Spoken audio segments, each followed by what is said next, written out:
Boa noite.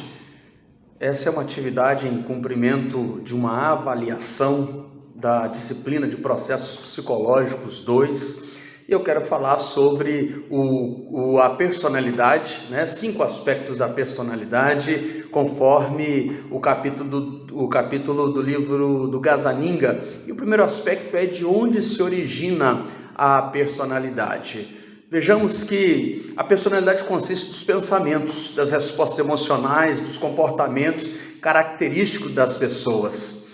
Cada característica de uma pessoa compõe o seu traço de personalidade. E isso é um padrão de pensamento, de emoções, comportamentos, e isso é relativamente consistente ao longo do tempo da vida de uma pessoa, nas mais variadas situações.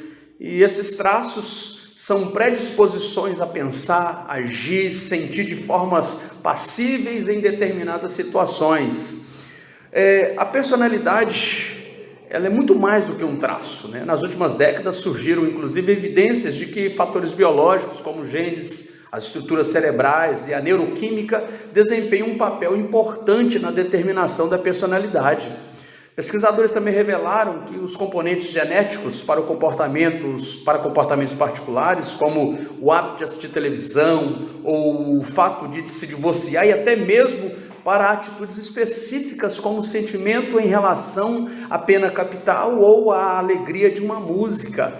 O temperamento influencia significativamente o comportamento e a estrutura da personalidade durante o desenvolvimento de uma pessoa. No entanto, por meio de processos de seleção natural, as características mais adaptativas serão as que farão parte dos nossos traços de personalidade. Uma segunda questão que eu gostaria de ver com você é com respeito a quais são as teorias da personalidade. Primeiro, Sigmund Freud,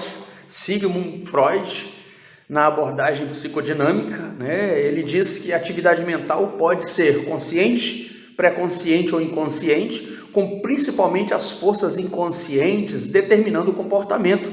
Ele defendeu que a personalidade consiste em 3 estruturas: o id, o ego e o superego. Propôs também os 5 estágios do desenvolvimento psicossexual e que estes estágios modulam a personalidade.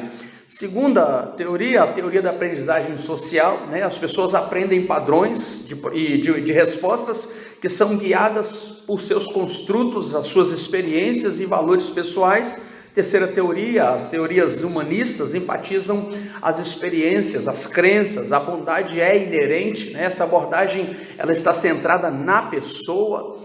A quarta teoria, as teorias dos traços de personalidade, estas assumem que a personalidade é uma coleção de traços ou disposições comportamentais. E por último, em quinto, a teoria dos 5 grandes fatores é a que hoje encontra mais respaldo científico, Esta mantém que há 5 traços de personalidade de ordem superior: a extroversão, a socialização, a realização, o neuroticismo e a abertura.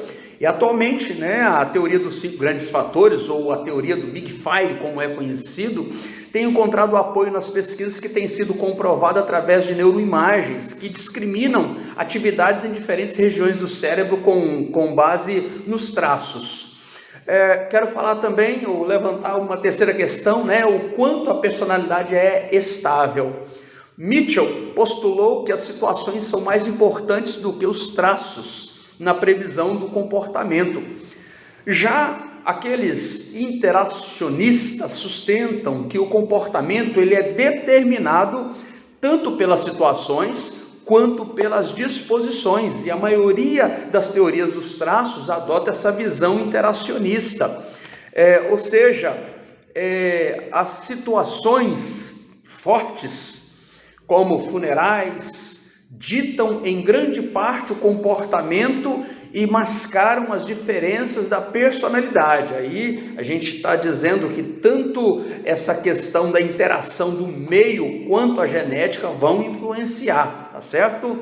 Vários estudos comprovam que os traços de personalidade são estáveis ao longo da vida. No entanto, eles passam por algumas mudanças ao longo do desenvolvimento.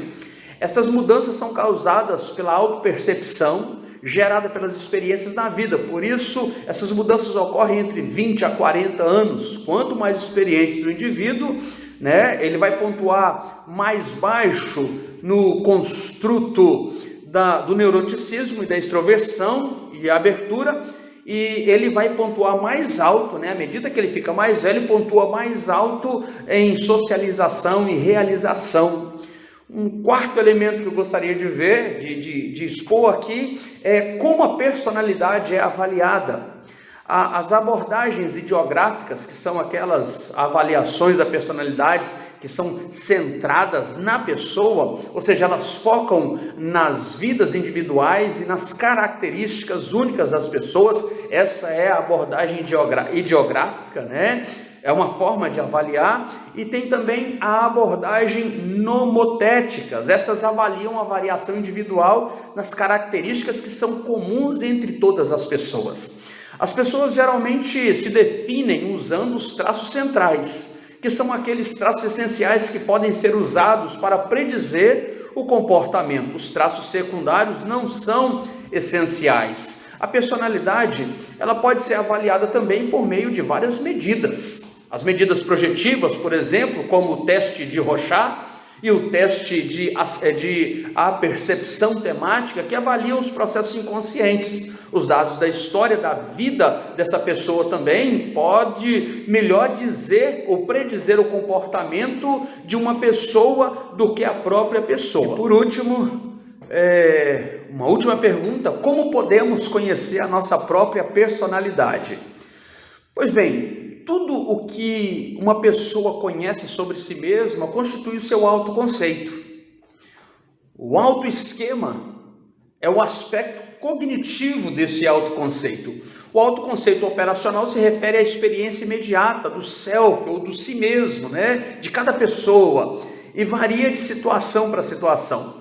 A autoestima é o componente avaliatório do autoconceito, ou seja, é o quão elevado ou rebaixado é o autoconceito. Várias teorias foram propostas para explicar a base da autoestima, dentre elas a teoria do sociômetro e a teoria do manejo do terror. E vale lembrar que em cada cultura são encontradas diferenças em como o self é construído.